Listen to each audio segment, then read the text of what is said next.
Assalamu alaikum dear students and welcome to my YouTube channel. In today's video lecture, we are going to discuss how we can develop our research framework with ChatGPT. The creators of the ChatGPT claims that this is a kind of an artificial intelligence based chatbot in which you can interact in a conversational manner. It will answer your questions, it will provide you answers to the follow-up questions.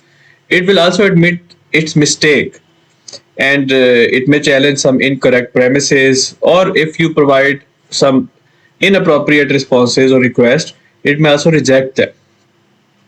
So when we are saying that we are going to use ChatGPT to write a research, we need to go through some limitations, because after this video we will understand that it is a very powerful and valuable tool to improve the quality of your research, to improve your efficiency when you are a researcher, because with its natural or its advanced natural language processing, it can help you generate many ideas, it can help you gather your information, your references, it can help you write uh, in a clear, concise and well structured manner.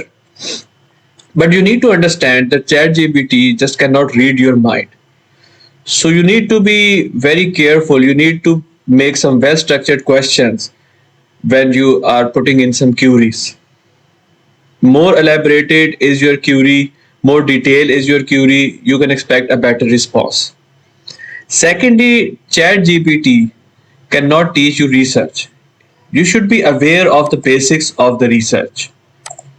So, for example, things like specifically in your domain, what are types of research, what is the research design, what is the theoretical framework, what is the concept of variables, what is the qualitative research, quantitative research. So all the aspects of a research methodology, you should be aware of that. Although if you want to learn, it can provide you some materials to learn. So you keep on writing what is research, what is the theoretical framework, what are variables, what are types of research design. It will keep providing you answers and you can just study from there in an unconventional manner. But I personally expect that you should know and you should be quite proficient in research yourself. Then you can make use of this tool more efficiently. Thirdly, it cannot determine the quality of the framework. So if we are planning to design our own research framework using ChatGPT, it cannot provide you the a parameter that this framework is of high quality.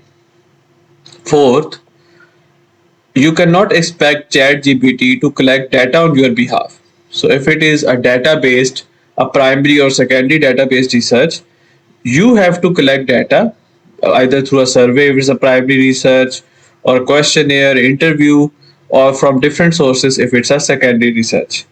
Although for a secondary research, it may guide you from where you can collect data, and for a survey research, it may guide you how to design a questionnaire. This is from my own experience that it may provide some wrong references. So we need to be very careful if we are asking ChatGPT to provide the relevant references for a context. We need to double check it. It has a limited knowledge of research after 2021 because it's been trained based upon the knowledge prior to year 2021 or including 2021. It may occasionally produce some wrong results, so we need to be very careful. We need to go through whatever the responses we are getting and we need to double check them. And last but not the least, it cannot defend your research on your behalf. So whatever research you are doing, it's a master's degree, a PhD degree, you're working on a research project, you are the one to defend your research in front of the world, in front of the reviewers, in front of your supervisors. ChatGPT is not going to come to your aid at that time. So this is the interface of ChatGPT. We have to type in the web address chat.openai.com. If you do not have an account prior to this, you can just make an account using your email address. You may need to enter a phone number, you'll receive an SMS, and then you will be registered. Free accounts may be hard to register right now, but still I think it's possible. You can always upgrade to plus. The fee is $40. I'm using a free account and it's working quite well. So this is the interface, and here they have given the examples of which question, which type of question you can enter. Actually, there is no limit of what type of question you can enter. You can just write anything, and it will give you a response. And if it doesn't understand, then the reply will be like, "Can you repeat the question?" or something like that. About the capabilities, it remembers whatever is your earlier conversation. On the left hand side, a whole list of conversations can be retained in the history, and you can clear the conversation if you want. I have cleared conversations many times because I think it's okay not to keep it on for a long time. Just copy paste the required information in your separate word file, and you, if you want, you can clear the conversation. Or if you even want, you can open a previous conversation and you start working on that idea again. And the limitations is that it occasionally may generate incorrect information, produce harmful instruction or biased content, or limited knowledge of world or events after 2021. So let's start with our first query, that please provide an idea of a research topic in the field of, okay, I am giving it a very open-ended query, social sciences. May have to wait for a moment and it will start the response. Okay, this was a very open-ended question. Please provide an idea of a research topic in the field of social sciences. One possible research topic is the impact of social media on self-esteem and body image among young adults. So I'm amazed by how focused the topic is. It's like it has given us a very clear-cut idea of a topic that you can do. Okay, not only the topic, it's how we can conduct the research. This research topic would explore the relationship between social media use and body image dissatisfaction, so on and so forth. It can include surveys, interviews, and content analysis of social media posts to collect data from young adults who use social media frequently. So this was our start. Let's provide a more focused query now. Please elaborate how to do this research. What variables are in this topic? From where to collect data? I want to make this a PhD level research.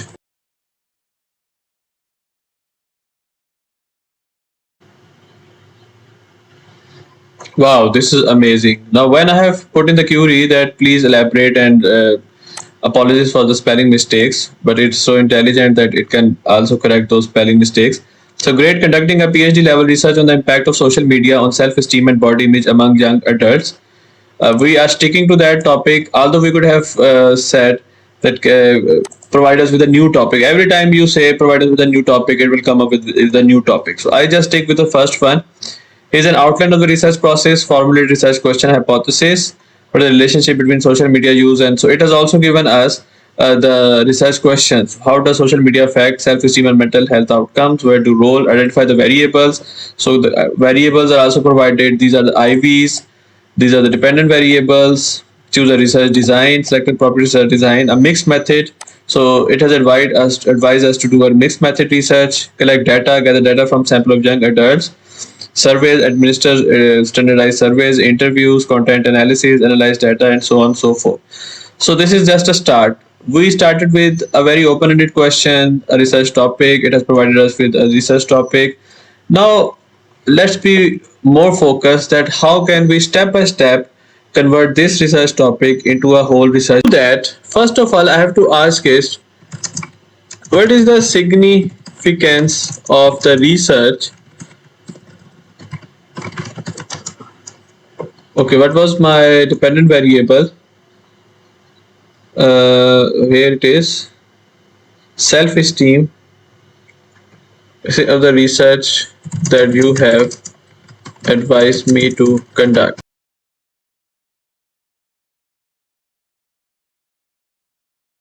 Okay, this one looks okay, but I think we don't have any reference to support this idea. So I'll repeat the question. Can you elaborate the significance of research and problem statement backed by references from literature.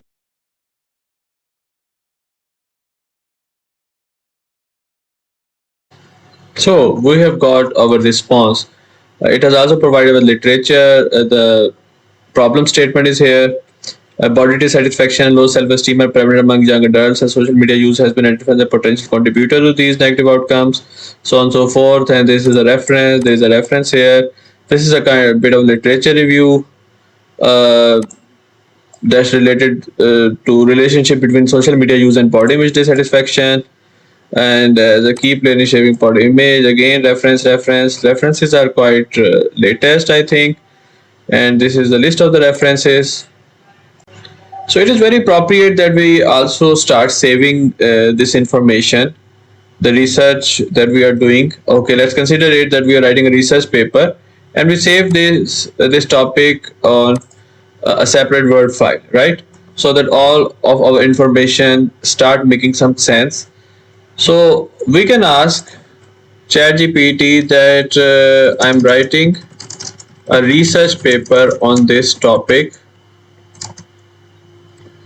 Please provide me. So it's not necessary to write please, but it's okay if you write please provide me with the layout of the paper, the main headings, etc.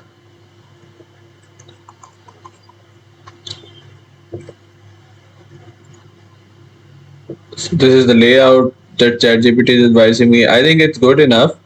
Because normally we write a paper with introduction, the background and the context, the problem statement, research questions, significance and rationale of the study, overview of the paper, etc. It's not necessary that we have to make these headings as it is, but it's normally how a paper goes about. We can make these headings: introduction, heading 2, background. Even if we don't write the headings, this is something that we have to mention in a paper. Maybe in the introduction we cover all these subtopics.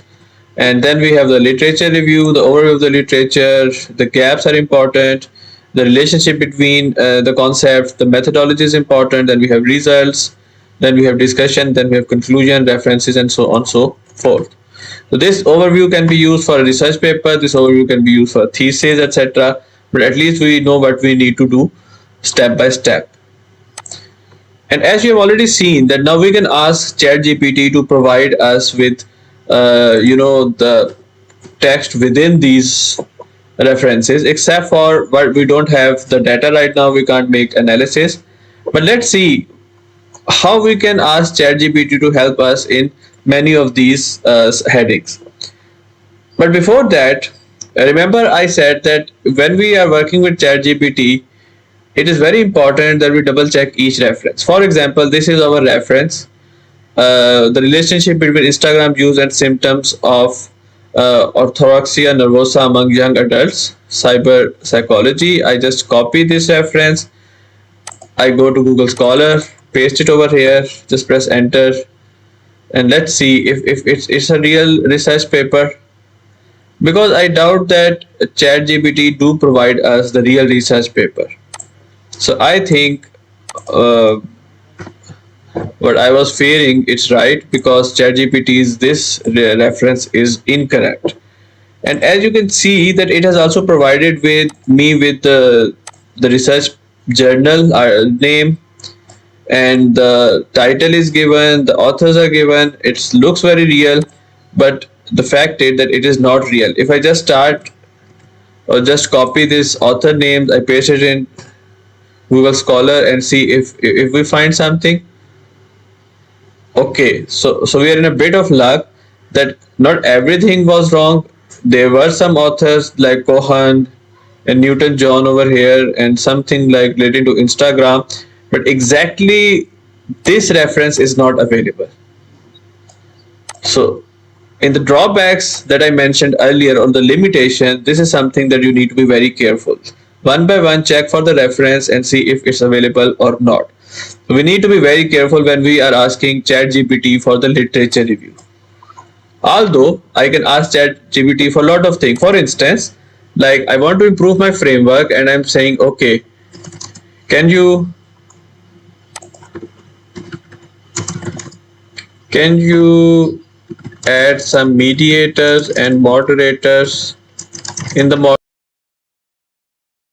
So as you can see, ChatGPT has given us a multi like serial mediator model, right? Social media use, appearance comparison, body image concern, self-esteem, and depression. This is uh, one, two, and three mediators in serial. And it has advised that we can use gender as a moderator because it's found in previous research. But once again, we have to go through this research and see if this is correct deduction or not. And this is social support. Again, we can use it as a potential moderator. This is potential mediators based upon existing research. But this is very interesting because in the last query we asked it to provide all these answers with the proper citations. So ChatGPT remembers that it is actually giving us citations right now. There are no references. We can always ask for the reference.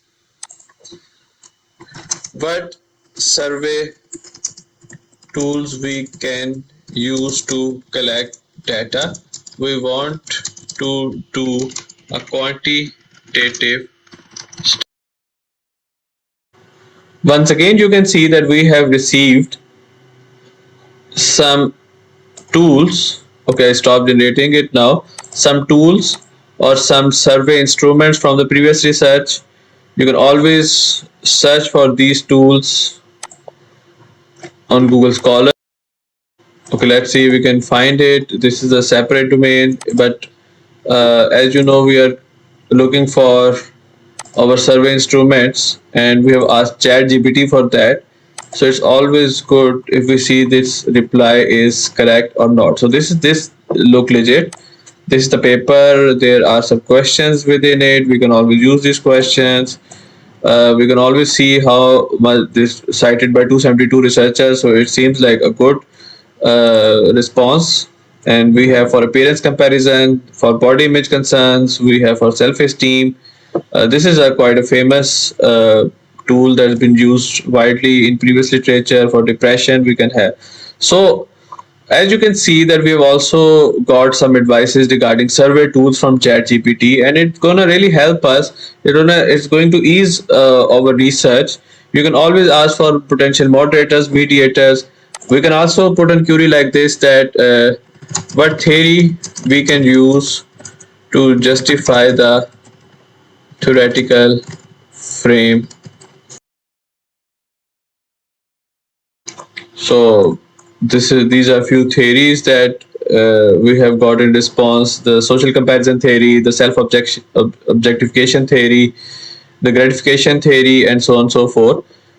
We can also ask ChatGPT that, for example, now we are done with the introduction and we have got the idea. We can also ask for one by one literature review of our variables. So, what is provide me with literature review from previous research on relationship between social media use and depression. Provide some latest reference. Again, we are getting some responses that we can use in our research, but once again we need to recheck if these references are legit. We need to recheck these papers. We need to explore these papers because this is something that can be very ominous aspect of ChatGPT, that you just directly copy paste and you put it in your research, and later on you find, or the peer review process finds that these references are not correct, right? And it may happen because, as I've shown you, that ChatGPT can make mistake. It is not something that you can 100% rely on, although it is getting your life, especially as a researcher, very easier right now. So you can use this powerful tool for your research. Even I'll show you in next videos that we can use ChatGPT to analyze our data. We can use ChatGPT to write our conclusion and discussion. In this video, our main discussion or main focus was to develop a research framework. Like, we started with a journal question and then we kept on asking questions regarding our research framework. It kept on providing us with the proper. Now, based upon this discussion with ChatGPT and multiple queries and asking about moderators, mediators, which variables, the gap in the literature, etc., I have reached I have developed a framework, right? So social media use as IV, social comparison orientation as mediator, body image as mediator, self-esteem and depression as the outcome or DVs. Based upon my knowledge, I have proposed gender as a multi-group analysis. It's form of a moderator, but here we analyze the whole research framework based upon different values, right? So this is something that I can still discuss with ChatGPT. Interestingly, even if you're not satisfied with this topic, can you suggest another topic which is based on experimental research? So I think ChatGPT is always ready to provide you with a new research topic. Uh, Whatever the algorithm is behind this whole artificial intelligence based system, it is coming up with some new ideas. But whenever you ask, and see, whole research framework is it's given by ChatGPT. You need to be clever enough. You need to be intelligent enough to make use of the best use of it, right? We can always go about asking ChatGPT to create these frameworks. We can conduct experiment. We can conduct surveys, and we can be more productive if we are using it for our benefit, right? And for example, it has also given us how to perform the analysis. You can use these. It can also given us the expected result. You can ask ChatGPT to create hypothesis for you. You can ask ChatGPT to do literally anything for you, right? Because any query that is in your mind, it will reply. So let's take a recap of when we are doing research and we are making our research frameworks, and not limited to the framework. Actually, when we are doing research, what ChatGPT can do for us. For starting a research project, it can give you ideas, it can refine your ideas, it can give you an idea related to your population, your sample, right? You can ask that I want to do this type of research, this is my scope, so give me an idea. You can narrow down a research topic using ChatGPT, find a research gap. It may provide you with appropriate research gap. You just cross check it with the existing literature and see if that gap is sufficient for you, or you can just ask to keep on refining that gap. It can suggest a suitable research methodology, quantitative research, qualitative research, what is the appropriate research design that's for your research, survey based research, contrived or non contrived research, longitudinal research, or a cross sectional research. So you can always discuss with ChatGPT things like this. It can make an outline of a research paper, thesis, report, etc. Uh, since you are aware of the research already, you can always see if that outline is okay with the type of the topic you are working upon. It can help you in the literature review. Either it's the literature review of a single variable or a concept, the definitions of the concepts, etc. You can always ask ChatGPT to provide the relevant literature, but as we have seen that we need to cross-check the authenticity of those references that it provides. You can also use ChatGPT to interpret your results.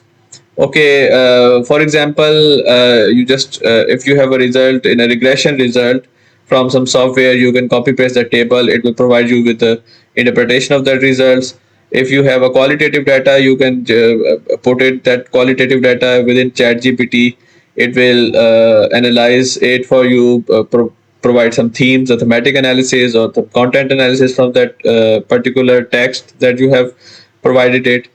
If you're doing academic writing and you're not a native English speaker, or uh, you want your language to be improved while writing, you can always rephrase using ChatGPT. You can improve your writing using ChatGPT.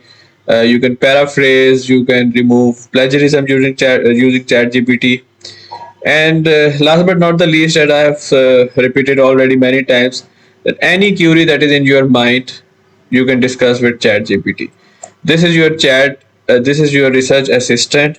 You need to make the best use of it. You need to see how it can help you in your research, any level of research, master's level, bachelor's level, PhD level. You're an established researcher. But the important thing that you need to keep in mind, that you have to double check everything. You have to uh, see if the quality is okay, if you have to see the references are correct. You have to see if the research that you are working upon is based upon some theoretical gap, some literature gap, some practical gap, etc. So don't misuse it. Use it for the benefit of humanity. Use it for your own benefit in the best possible manner. So thank you. Let's meet again with a new video next.